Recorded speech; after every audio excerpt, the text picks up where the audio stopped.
यदि किसी की खांसी में ब्लड आता है, खून आता है, तो उसे तुरंत सशंकित हो जाना चाहिए।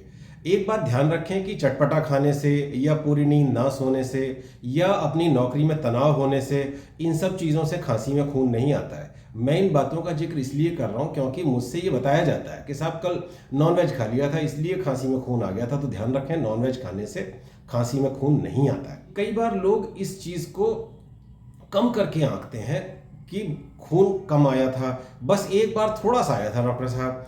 तो ध्यान रखें कि यदि खून की मात्रा कम थी तो इसका अर्थ ये नहीं है कि खतरा कम है। वैसे भी यदि खून की मात्रा बहुत कम है तो वह बलगम में या उल्टी में या पैखाने में मिल जाएगा और हमें उसका पता ही नहीं चलेगा।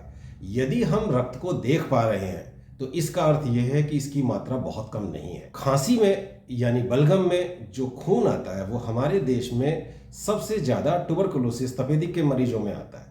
दुर्भाग्य से बहुत बार खांसी में खून आने पर बिना आगे जांचें कराए तपेदिक की दवा शुरू कर दी जाती है और उससे लाभ ना होने के बाद आगे जांचें कराई जाती हैं।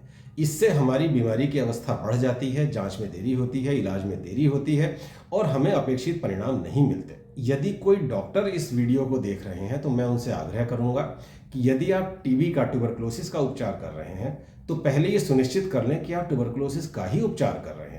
यह जो कन्फर्मेशन है, यह या तो ट्यूबरकुलोसिस का जो बैक्टीरिया होता है, माइकोबैक्टीरियम, वो दिखाई दे जाए किसी जांच में तब इसकी पुष्टि होती है, या साइटोलॉजी या बायोप्सी में एक पैथोलॉजिस्ट को इसके जो विशेष कैरेक्टरिस्टिक फीचर्स होते हैं वो दिखाई दे जाए तब इसकी पुष्टि होती है।